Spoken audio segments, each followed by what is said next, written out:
Hi, I'm Tim. Welcome to Watchbox, and thanks for logging on. If you love this watch, email me, tmosso@thewatchbox.com. Your purchase and pricing email question line for buying this or any watch you see on any Watchbox platform. Reach out to me directly. It's in the description below, tmosso@thewatchbox.com.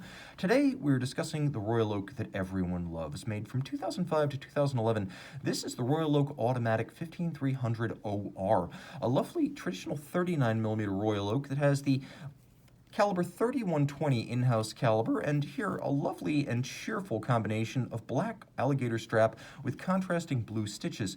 39 millimeters in diameter, the watch measures 9.3 millimeters thick, so it's fairly thin. It's 49.5 millimeters lug-to-lug, though if you do add these intermediate links, these plots as they call them, then it has a true span across the wrist of 54 millimeters, which is why I always say to people, when you are shopping for a Royal Oak or an offshore, always size down. So if you would wear a 42 or a 43, consider the 39 to be the right size. And you can see why on my 16 centimeter circumference wrist.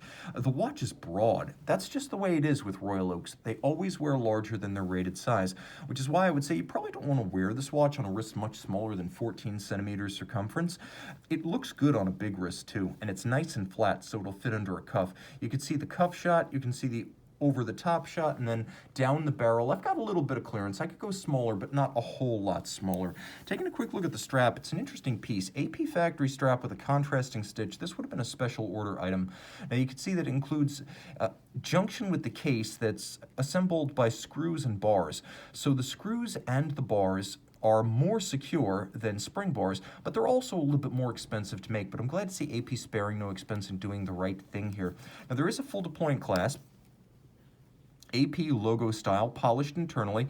This is your insurance against accidentally dropping the watch because it creates a band around your wrist. So at worst, if you slip while you're taking your watch off or putting it on, it'll hula hoop around your wrist rather than fall to the floor. Now you can see this is an AP strap in good condition, though it is not a new AP factory strap. So just take note. Condition is good, but pre-owned watches, I always want you to know exactly what you're getting.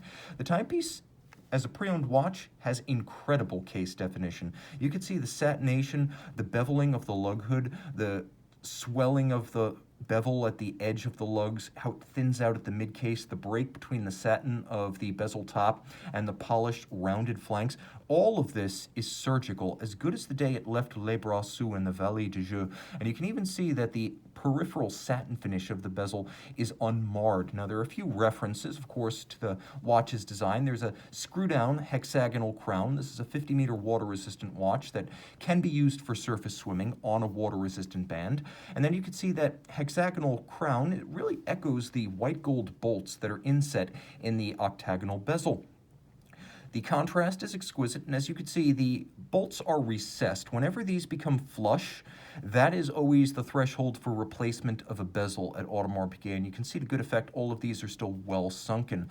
The Royal Oak, first penned by designer Gerald Genta back in 1972, was drawn as a 39mm watch, so this historic 39mm case, now discontinued on the standard self-winding, is considered to be the enthusiast's preference. The dial is the famed Grande Tapisserie. You get Mega Tapisserie, which is stamped on an offshore, and you get Petite Tapisserie, which is a smaller hobnail on the jumbo. Here, it is still cut on a pantograph, so it has the same premium manufacturing method as the jumbo, and then it is black galvanized after it's cut on a pantograph mimicry lathe. So you have not just the hobnails, but a wonderful fine texture over them and between them. The hands, as well as the indices and the logo, are true rose gold to avoid oxidation or fading or tarnishing over time, and the watch includes a couple of subsidiary setting modes, including hacking or stop seconds, and we'll just make sure we're not in the date change zone there. Nope, we're not. It has hacking or stop seconds, as well as a quick set for the date. Now, the watch is powered by the AP manufacturer caliber 3120, and you can see it was designed for the offshores, so it's a tough movement. You have a 22-karat mass with the coats of arms of Audemars and Piguet, reminding you that AP is the oldest continuously family-owned and run watchmaker in Switzerland. It's a bidirectional winder because they didn't want the unidirectional wobble of, say, a 7750, and then they use unlubricated ceramic bearings at center to improve efficiency and reduce maintenance needs. 40 jewels. It features a shock-resistant architecture with a full balance bridge and a free-sprung index. It's a gyro Chromax style balance, so it's very shock tolerant in that regard. It beats away at 21,600 vibrations per hour, and it has a 60-hour power reserve. You can see it's mostly mechanical in its execution, but as with Jaeger-LeCoultre and FP Journe, for example, these AP3120s are a combination of manual finishing and mechanical finishing, handsomely composed in both regards.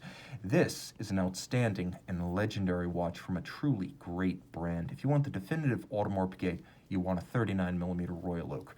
Reach out to Tim Mosso with thewatchbox.com for purchase and pricing details. Back with the Royal Oak Rose Gold in the dark, you can't see the excruciatingly hand-finished case details, but you can see that it is plenty lumed and a true sports watch.